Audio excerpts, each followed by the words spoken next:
Warbixintan waxaan diyaariyey 31 Maars 2022.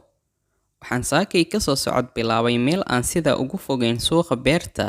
Waxaan u lugeynayay wadda aada argada kiiloomitir 4 ama nambar 4 si aan u soo arko shaashada dhawaan shirkadda Dahabshiil ay ka hirgelisay kiiloomitir 4 si aad idinkana ila soo aragtaan muuqaalkan baldaabo mahadsanidin.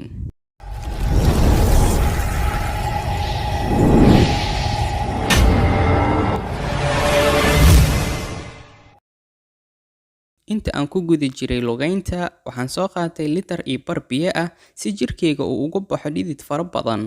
Markaad soo marto agagaarka Afisiyoni oo aad rabto inaad aado nambar 4, waxa ugu horeyn soo arkaysaa Enza Home oo ah xarun ganacsi oo shaqadeedu tahay nashqadeynta guryaha. Enza Home 4441 xarun ayay caalamka ku leedahay. Sidoo kale sanadii la soo dhaafay ee 2020 ayay Muqdisho xarun ka furatay. Enza Home 50 dal oo caalamka ka mid ah ayayna ka shaqeysaa. Waa alla mahadiyay shirkaddan caalamiga inay Muqdisho xarun ku leedahay. Haatan waxaan soo gaarnay nambar 4 oo shaashado qurux badan dhawaan laga hirgeliyay. Shaashadan waxaa hirgeliyay shirkadda Dahabshiil oo qarashaadka ku baxay shaashadan bixisay.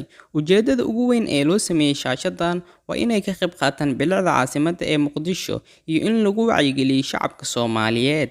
Sidoo kalena ay shirkaddu ku xayeysiisato adeegyadeeda ay bixiso sida internetka, kaarka ku hadalka iyo wixii la midka ah. Shirkadda Dahabshiil waa shirkadda koowaad ee bixisa internetka ugu qiimaha jaban marka la joogo magaalada Muqdisho.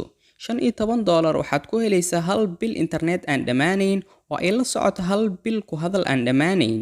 Muddadaas halka bil waxaad doonto ayaa ku fiirsan kartaa YouTube, Facebook, TikTok. Waxaad doonto ayaa ku fiirsan kartaa oo hal bil sidaa doonto ayaa u isticmaali kartaa. Haddaba dadka ku nool qurbaha dabcan way adag tahay inay helaan internet iyo ku hadal isla socda oo $15 kaliya ah.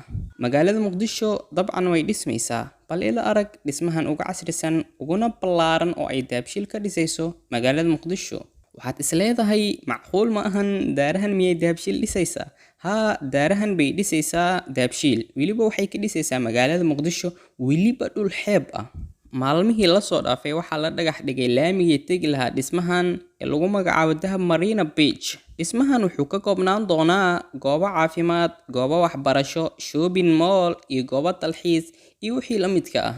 Waxaa la daahfuray dhismahan hal bil ka hor, waxaana ka soo qayb galay mas'uuliyiinta ugu sareeya ee dowladda federaalka Soomaaliya.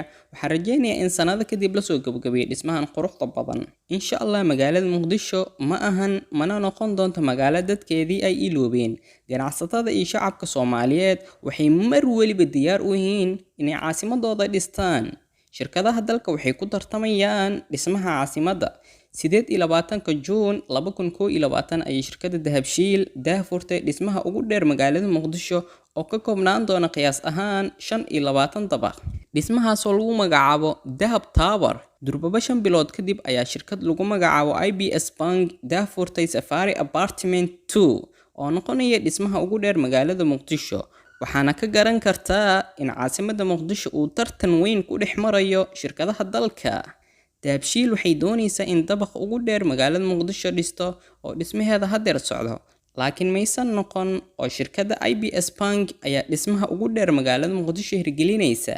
Muuqaalkan halkan ayuu ku dhamaaday. Muuqaalka xiga waxaan u rajeynayaa anagoo faraxsan oo caafimaad qabna oo isu xisnay inaan soo laabano. Mac salaama.